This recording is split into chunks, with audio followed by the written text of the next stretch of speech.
জামাতের সাথে বিএনপির সম্পর্ক টক ঝাল মিষ্টি আর কি, বিভিন্ন সময় বিভিন্ন রকম হয়েছে।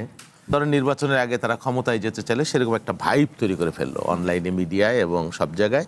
নির্বাচন না করার একটা ভাইব বা বাস্তবতা কিন্তু তৈরি হয়েছিল। 1999 সাল থেকে দীর্ঘ সময় বিএনপি এবং জামায়াতের যে জোট 2018 সালের নির্বাচনের পর থেকে এমনটা বলা হয় মূলত তাদের মধ্যে যে দূরত্ব সেটি সৃষ্টি হয়। অর্থাৎ 2018 সালেও আমরা দেখেছি জামায়াতের কিছু প্রার্থী বিএনপির ধানের শীষ প্রতীকে নির্বাচন করেছিল। অর্থাৎ সম্পর্কটা একসময় অনেক গভীর ছিল, কিন্তু 2024 পরবর্তী সময়ে রাজনৈতিক যে প্রেক্ষাপট কিংবা নতুন যে বাস্তবতা, আবার আমরা সংসদেও দেখেছি সহযোগিতার কথা বলা হচ্ছে বিরোধী দলের পক্ষ থেকে, আবার রাজপথে বিভিন্ন হুঁশিয়ারির বক্তব্য শুনেছি।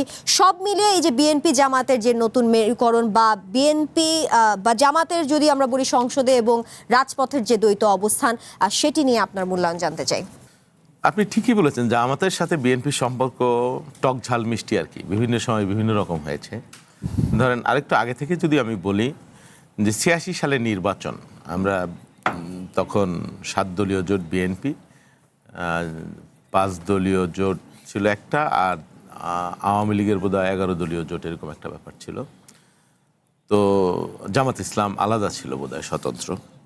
তো তখন 86 নির্বাচনে বলা হলো, একটা এগ্রিমেন্ট হলো সম্মিলিত বিরোধী দল যে এরশাদের অধীনে কেউ নির্বাচনে যাবে না, কিন্তু 24 ঘন্টার মধ্যে, এবং যারা যাবে তারা জাতীয় বেঈমান হয়ে যাবে। 24 ঘন্টার মধ্যে কিন্তু জামাত আওয়ামী লীগ সে নির্বাচন গেল আর কি। যাওয়ার পরে সেই নির্বাচনটা হলো এবং এরশাদ তারপরেও 4 বছর প্রলং করছিল, 4 বছর, যেটা দুঃখজনক। তারপরে 51 নির্বাচন হলো, সেই নির্বাচন জামাত বিএনপিকে সমর্থন দিল। তারা তেমন কিছুই তখন চায়নি। তখন বিএনপি বোধহয় পেয়েছিল 140 সিট, হ্যাঁ 140 সিট, জামাত 18 সিট পেল, 142 সিট পেল বিএনপি, জামাত 18 সিট পেল, আর আওয়ামী লীগ বোধহয় 86 সিট বা 88 এরকম পেয়েছিল আর কি।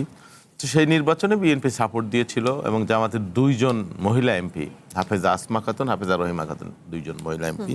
তো যাই হোক, তারপরে আবার 96 থেকে 2000 আওয়ামী লীগের সাথে আন্দোলন করলো, তুমুল আন্দোলন, মানে 91 to 96 আর কি, তুমুল আন্দোলন। সেই আন্দোলনের পরে যে নির্বাচন হলো, সেই নির্বাচনে জামাত 18 সিট থেকে 2 সিট পেল আর কি, আন্দোলনের ফল।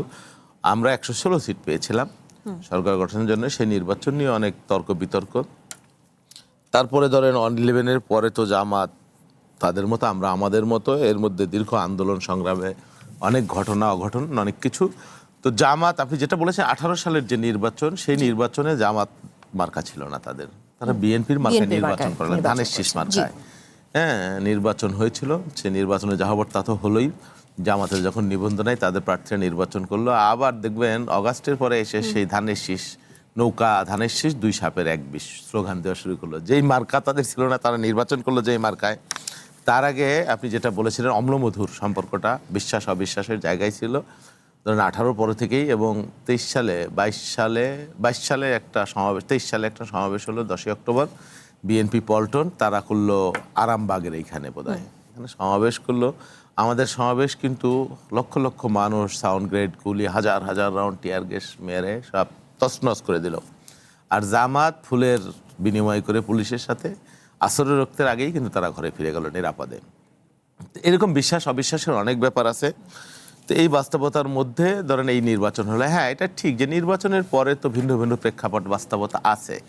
ধরেন আমাদের কমন এনিমি ছিল আওয়ামী লীগ, সেই এনিমিকে আমরা সরাই দিয়েছি। একটা শূন্যতা তৈরি হয়েছে পলিটিক্সে, রাজনীতিতে। তো সেই শূন্যতা পূরণ করবার চেষ্টা করেছে আওয়ামী লীগ বা এনসিপি তারা। তো হলোটা কি হলো, ধরেন নির্বাচনের আগে তারা ক্ষমতায় যেতে চাইলে সেরকম একটা ভাইব তৈরি করে ফেললো অনলাইনে, মিডিয়ায় এবং সব জায়গায়, যে জামাত ক্ষমতায় চলে আসে। সেই জন্য বিএনপিকে হিউমিলেট করবার জন্য যার পর নাই, মানে 5ই আগস্টের পর থেকেই এমন একটা ভাব তৈরি হয়েছিল। আসলে বাস্তবতা যেটা, যে যেহেতু আওয়ামী লীগ নাই প্রেক্ষাপটে, দৃশ্যপটে, সুতরাং বিএনপিকে যদি কোনোভাবে আটকানো যায় বা মানে এই কি বলে বোতলে ভরা যায়, তাইলে হয়তো তারা দেশ শাসন করতে পারে। এবং আপনি খেয়াল করেছেন, সেটা হয়তো আমার সহ আলোচক উনি সেটার বিপক্ষে বলবেন, যে নির্বাচন না করার একটা ভাইব বা বাস্তবতা কিন্তু তৈরি হয়েছিল বা করা হয়েছিল। এই নির্বাচনটা আদায় করা ছিল একটা কঠিন যুদ্ধ এবং একটা বড় অ্যাচিভমেন্ট বিএনপির জন্য। তো নির্বাচনটা হয়েছে আলহামদুলিল্লাহ। এখন ধরেন জামাত ইসলাম বিরোধী দল হয়েছে বা এনসিপি, তারা সম্মিলিত বিরোধী দল হয়েছে। স্বাভাবিকভাবেই তারা চেষ্টা করবে সরকারের ত্রুটি বিচ্যুতি বা সরকারকে ব্যর্থ অকার্যকর কীভাবে করা যায় করে বা আর একটা গণ অভ্যুত্থান কীভাবে দ্রুততম সময় তৈরি করা যায় সেই চেষ্টা তো তারা করবেই, কিন্তু হয়েছে কি চেষ্টাটা অপচেষ্টা না হলে, আনইথিক্যাল না হলে সেটা ভালো হয় আর কি। তো যেভাবে একটা গভর্নমেন্টের 5.5 মাস বয়স, তারও আগে থেকেই বলা হচ্ছে যে সরকার ব্যর্থ, সরকার ফ্যাসিস্ট হয়ে গেছে বা ফ্যাসিস্টের পথে পা বাড়াইছে অলরেডি, আওয়ামী লীগ যা করেছে, এইসব মানে প্রি ম্যাচিউর বক্তব্য দিয়ে একদিকে সংসদে তারা ভালোই বলে, ট্রু যে খুব চমৎকার বলছেন এবং আমরা দেখেছি সংসদে সবসময় বলেছে যে সরকারি দলকে সহযোগিতা করা হবে যে কোনো কিন্তু বাইরে তারা এই ধরনের অ্যাটিটিউড, বডি ল্যাঙ্গুয়েজ বা বক্তব্য বিবৃতি দিচ্ছে, সেগুলো আসলে মানে কি কতটুকু মানুষ গ্রহণ করছে আমি জানি না, বা তাদের সেই বাস্তবতা কি সেটাও জানি না। তো ওনারা এটা করছে কি কারণে করছে জানি না। ওই যে সালাউদ্দিন ভাই যেটা বলেছে যে সরকার ব্যর্থ, ফ্যাসিস্ট, মানে অকার্যকর, হ্যান চালাইতে পারবে না, কেউ কেউ বলছে যে তথাকথিত প্রধানমন্ত্রী, তথাকথিত সরকার, এগুলো বলা হচ্ছে।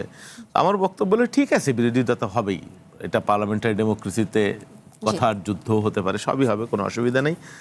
তো সবাই যার যার কাজ করছে, কিন্তু আমরা ওই যে বলে না ব্যর্থ হবারও তো একটা সময় লাগে, সুযোগ লাগে, সেই জন্য স্থানকাল পাত্র, এটা একটা ব্যাপার আছে আর কি।